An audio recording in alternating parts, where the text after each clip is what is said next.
হযরত আদম আলাইহিস সালামের হৃদয় ছোঁয়া ঘটনা। বিসমিল্লাহির রাহমানির রাহিম। আল্লাহ তাআলা যখন এই সুন্দর পৃথিবী সৃষ্টি করলেন, তখন তিনি চাইলেন এমন এক সৃষ্টি যে হবে জ্ঞানবান, বুদ্ধিমান এবং তাঁর প্রিয়।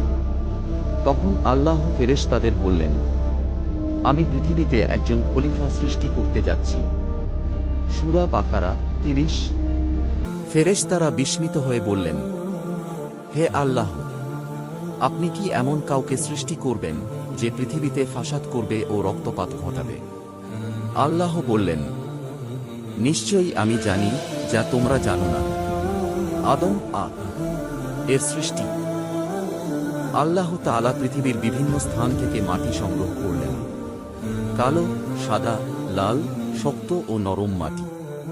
এই কারণেই আদম সন্তানের রং, স্বভাব ও প্রকৃতিতে ভিন্নতা। আল্লাহ সেই মাটি দিয়ে হযরত আদম কে সৃষ্টি করলেন। তারপর তার মধ্যে রূহ ফুঁকে দিলেন। যখন আদম এর চোখ খুলল, তিনি বললেন, আলহামদুলিল্লাহ। আল্লাহ উত্তরে বললেন, ইয়ারহামুকাল্লাহ। জ্ঞান দান ও ফেরেশতাদের সিজদা। আল্লাহ তাআলা আদম কে সব কিছুর নাম শিক্ষা দিলেন, এমন জ্ঞান যা ফেরেশতাদেরও ছিল না। এরপর আল্লাহ আদেশ দিলেন, তোমরা সবাই আদমকে সিজদা করো। ষষ্ঠ, এই অহংকারের কারণে ইবলিস আল্লাহর রহমত থেকে চিরতরে বিতাড়িত হল। হযরত হাওয়া এর সৃষ্টি। আদম জান্নাতে একাকী ছিলেন।